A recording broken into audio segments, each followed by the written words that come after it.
It's the Electric Radio Show, and now both of you guys know that, we're all kind of shooting enthusiasts. Yeah. On the show. I mean, we're not hunters. I mean, like, Tracy's the mighty hunter. Oh, yes. In the show. But, I mean, we're all kind of shooting enthusiasts in one way or another. And on the phone, in my humble opinion, probably and I miss it terribly, one of the best shows that was on television was Sons of Guns. Oh, yeah. Yeah. And on the phone with us from Sons of Guns is Kris Ford and Stephanie Hayden. All right. Hey, guys. Hey.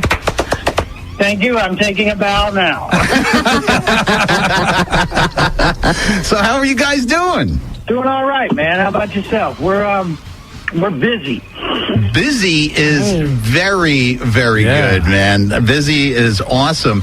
Kris, I mean, we don't keep any secrets on the show. I mean, you and I have talked on the phone briefly before the interview and stuff. You've got Ford's Firearms now. I mean, first off, when you went to go work on the show and stuff like that, were you a gunsmith at that point, or what were you trying to do, and that what led into you having Ford's Firearms? No, my dad's been into guns for 40 years, man. He's been collecting forever. It's just been sort of a family thing. I've been raised up around beautiful guns, but never really did any more than hunting. You guys like hunting paper. My family liked hunting deer. My dad more deer than anybody's ever seen. So he shot more deer than he could care to remember, and he doesn't hunt too much anymore, but he's hunting guns.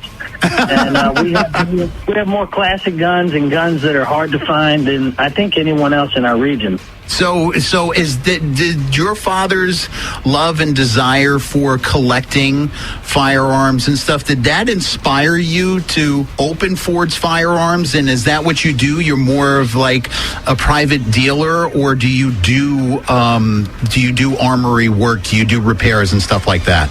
Well, my dad had been selling guns at the gun show for about 15, 20 years, and he got tired of packing it up and moving it out every weekend, and we decided as a group to open up a brick-and-mortar shop. We put pretty much his entire collection, except for all the good stuff, on display and for sale. And we're doing small conversions, small builds, things that I'm still tooled up for. I don't have my previous shop's tools. I don't have all the manufacturing capabilities, but it's something that I'm working back towards. That's awesome. That's really awesome. Because there's always going to be a market for it. Plus, we even talked about that you took 3 words in the English language and put them together that everybody will forever remember you for, and that's "it's a cannon." And That's true. And because you just didn't say "it's a cannon." No, you said it with such great enthusiasm and feeling and everything that it didn't matter if it was a decommissioned thing with a weld hole in the side of the barrel, but you were just so excited to see it, man. And you brought a lot of fun and energy to the show, and I'm sure that you carry that same energy into your own company. Oh, that's my energy, period, man. I mean, you see one decommissioned cannon like that, and I know in 7 days the team will have it done. I'll have worked my tail off, but at the end of it, all of the hours of preparation will pay off for that 30 seconds of joy. And I'm so ready to do it. That was why I got so excited. Whenever you shoot a cannon, for those that have, understand, they just don't get it. Everybody gets to feel the recoil, not just you. So, Kris, where exactly is Ford's Firearms located? Baton Rouge, Louisiana, 4450 South Boulevard. Oh, we're going to put all that information up on our Facebook page. Trust me. Yeah, definitely. We will be your manager.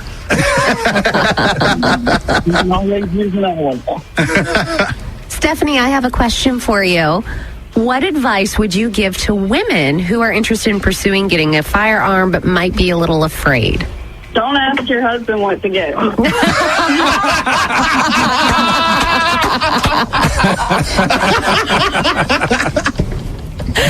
good advice. In all seriousness, you know, you want to get with someone in the area who is trained, and you want to go to a range. You want to be able to put some different firearms in your hands. You don't want to just, oh, this is what my girlfriend said she likes shooting, so this is what I'm going to get. Firearms are very personal. You know, everybody is different. Everybody can handle different things, and everybody has a different understanding of mechanics. I've spent hours in the shop with the girls sometimes, and some of them, you know, completely understand it. They pick it up really fast, and they can go straight into 1911 semi-auto handguns. And others are not so mechanically inclined. And it doesn't take much, but it does take a little bit. And they're going to want something a little bit more simple. Usually they end up getting into a revolver first. And it gets them, you know, a little bit more comfortable with firearms before they go into something that's got a little bit more to it. Sure. That's really what I say. You know, I mean, you got to test them out. You got to see what you're comfortable with. That makes a lot of sense. It's like a good pair of shoes. Exactly. Wow. You gotta try it. Woman to woman, we understand. How did you go from a 1911 to a pair of shoes? They're both purty. I like that. That's P-U-R-T-Y, purdy. That's right. For those of you that might be just joining us on the phone from Sons of Guns, we've got Kris Ford and Stephanie Hayden. And I was going to ask Kris this question, but I want to ask Stephanie. Stephanie, who's a better shot, you or Kris? Stephanie. Well, they say usually women are, right? Yes, I was just getting ready to say that. They say, you know, historically, when you look, that women are actually better shots than men. Really? Yeah, and I have some targets in the car I can show you. Women have a naturally steadier hand. And, you know, a lot of times women are more inclined to actually listen to their instructors. They don't have as much testosterone. Stephanie, I've got a question for you, actually, from my wife. Actually, she wanted me to ask you. She says, as a new female shooter, I feel comfortable in a controlled environment like on a range. However, in a real-life situation, what would be your best advice for maintaining control of the situation without being overtaken and possibly have your own weapon used against you? That comes down to training, and I cannot stress it enough. There are hundreds and hundreds of people across the U.S., no matter where you are, who specialize in defensive training. The more you use your firearm, the more you let an instructor put you in difficult situations, the more comfortable you're going to become with that firearm. And, you know, it's like anything. It becomes second nature on what to do. You don't want to have a gun just, you know, sitting in a safe somewhere, and then one day all of a sudden you need it and you have no idea what to do with it. You want it to be second nature what to do with that firearm. Get trained, you know, get with someone who really knows what they're doing, who you're comfortable with, and just spend some good quality time with them. My wife has, she's got her own piece and I have mine. And if I shoot my wife's gun, I'm terrible with it. I'm horrible with it. And I'm not even talking because it's a handgun, you're not going to be accurate pretty much beyond, 10 yards. Your accuracy starts to fall off with it. And there's been times that that paper has gone down range and that paper has come back and it is safe. It's absolutely clean. And she'll get on there and at the same distance, the same weapon, everything, and the second shot was dead in the bullseye. I was so proud of her for having never handled a firearm in her life, and only her second time at the range at 30 feet put it dead right in the bullseye. I kept the target. I wouldn't even throw it away. I kept it. It was like a child's baby picture to me. I'm actually going to make 8x10s and some wallets. If you guys want one, I'll be glad to send it to you. I think it fits like a pair of shoes. If you tried to walk around in her heels, you'd be stumbling all over the place. But her in her heels actually looks good. It goes back to the pair of shoes. The gun has to fit the person. See that, Andre? Wow. I told you the whole shoe thing wasn't for you. And you were absolutely right. Kris, let me ask you, on the show, Sons of Guns, there was so many amazing builds that came out of the shop. What was your personal favorite gun build? Oh, my gosh. My favorite gun build. That's a hard one. I know it. I tell you what, I enjoyed any of the cannons we did. The flamethrower was my absolute favorite to see work and function, and I had a huge pick. It was amazing. We caught an entire lake on fire and burned the boat to the Oh man, I know it's terrible. It's terrible.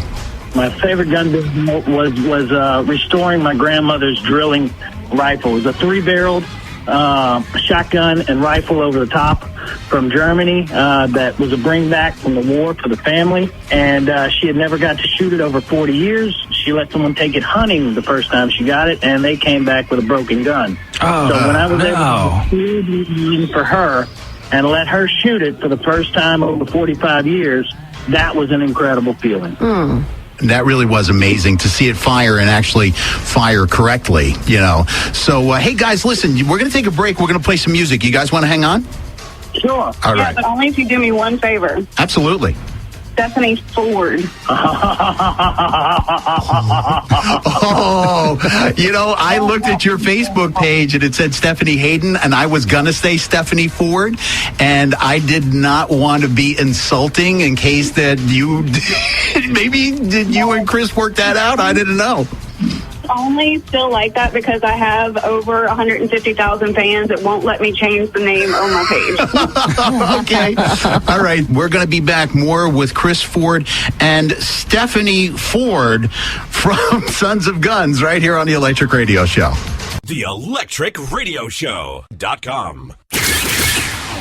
It's the Electric Radio Show, still hanging on the phone. I don't know why, but they're still there.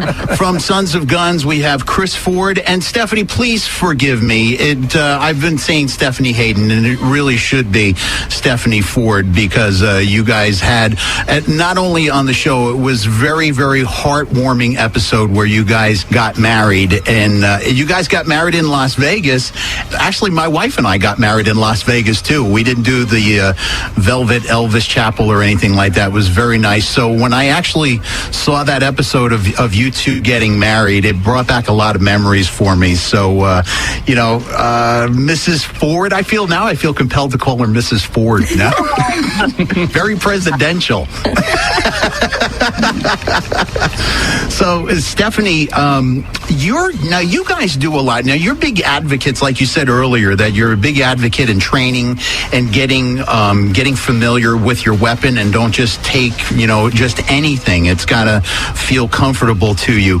Do you personally conduct training? Because you're very experienced, and I said to Kris that you brought so much confidence in everything to the camera that it's not a put on. I mean, you could totally see that you're a very strong, independent woman with a firearm. Do you still continue education yourself? Well, I am not a certified trainer. I just honestly never, I've been so busy, since the time I hit 18 with the companies, I just never took the time to go become one. But I do private lessons with people, just work with them on it, get them really comfortable with it, things like that. I do have instructors that work under me. Once they've spent some good time with me and everything, we send them into one of the classic instructors, and they get their license to conceal and things like that. So we do have the availability to do that. All right, guys, I have a question. What was the funniest thing that you remember that happened on the show that we didn't get to see? Oh, that you didn't get to see? Yeah, we want to know about the behind the scenes.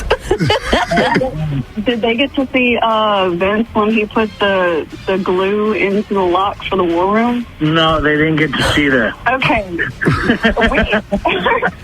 I literally wanted to kill Vince, like just choke him. He decided one day that he was going to put Loctite, not even just regular glue, Loctite into the lock for the war room and broke a key into it so that it would cause Kris problems, because at the time, like, Kris was the one handling everything in the war room and keeping all the inventory. I mean, Kris pretty much ran, everything back there, and I think Vince was just trying to give him a hard time. If you spin a fly on the wall, the moment that Kris went to actually open that door and realize what happened, it was funny to everybody else, but not me. All the machine guns and explosions and everything, and it needs to be kept well. But no, we got to break the key off and redo the lock.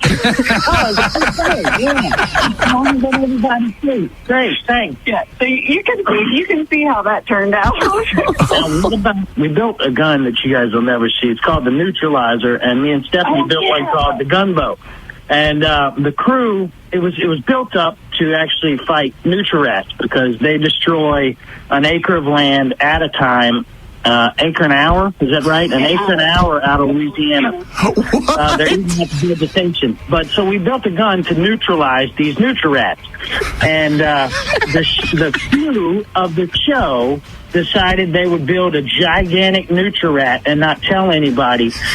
Whenever we went out to the big reveal where we blow stuff up, there was a 20-foot tall neutral-rat with glowing red eyes, and we had to shoot it. And it was the funniest thing we'd ever seen. It was scary, man. It was. But it can't be that scary. You had the neutralizer. I mean, I want to know what the hell it looks like. I want to hold the neutralizer. The neutralizer was pretty awesome, man. What was cooler, though, was the gunbow. Me and Stephanie made something called the gunbow. And not gunbow like soup, but gunbow like a gun and a bow. We made a crossbow with a 22 on the bottom of it with a reel, so you could shoot the rat with your 22 and then reel him in with the crossbow, so you didn't have to get out the boat. That is awesome. I love it. It's when, we're sitting and we're laughing and stuff like that, but when you could take that kind of creativity, have it go from actual thought to an actual thing that you could hold in your hand, and to do that, you guys should be absolutely, in my opinion, you guys should be designing weapons for movies. I mean, because it's not just a piece of plastic. You can design this thing and make it a working firearm, and I think that would be awesome for you guys to do. Well, honestly, man, we can still do that. If anybody needs it done, just let us know. At the beginning of the conversation, you said you were my new manager, so make it happen. Oh, there you go. All right, I'll only do it if you say it's a cannon. It's a cannon! That's a radio handshake we just had right there. That's borderline bromance right there. You guys have Ford's Firearms. I absolutely wish you guys nothing but the best and all the success in the world. Absolutely. Before we go, let everybody know that about your Facebook page, because Kris, you personally have had to change your Facebook page because your other one got hijacked. So if anybody's following Kris Ford on Facebook, make sure that you're on the correct Kris Ford Facebook page, because you tell everybody what your Facebook page is now and what it should be. Okay, the new page is Kris Ford, quotation marks, Ford's Firearms. The old page is Kris Ford Guns. Somebody had the idea of hijacking my page from me and posting nothing but basically pornographic videos and fiction, just horrible stuff. So 94,000 fans are getting absolute junk in their mail, and just switch over, unlike the page, and switch over to Kris Ford, Ford's Firearms. Also, you definitely want to follow Stephanie on Facebook too. And Stephanie, give everybody your Facebook info. Mine is still Stephanie Hayden, in quotes, Sons of Guns. Once you hit a certain amount of fans, Facebook won't let you change your name, so it's still the same under there. Oh, but now you guys maintain your own Facebook pages, right? I mean, you don't have a staff of people doing it. You guys take care of it yourself? That is all us. I have people all the time that get really shocked because they get on my page and they're like, am I really talking to you? And I'm like, yeah, I'm not going to let somebody else talk for me. Right. I've had enough people put words in my mouth. Well, Kris, you are, I think, in my opinion, man, you are the embodiment of a Southern gentleman. I reached out to you cold on Facebook, asked if you guys would come on the air and just have a little fun with us, and you both graciously said yes. I hope that you guys had half as much fun as we did, because we definitely want you to come back on the show. We're going to put all of your information up for Ford's Firearms and how people can get a hold of you. If you guys want a custom build, if you think that, you want to put a 22 and a crossbow together, or if you got another idea, these two people will make it happen. And now that I'm their management, my ass is on the line. But I want to thank you again from Sons of Guns and Ford's Firearms, Kris Ford and Stephanie Ford. Thank you so much. Thank you guys so much. I'll say thank you, sir.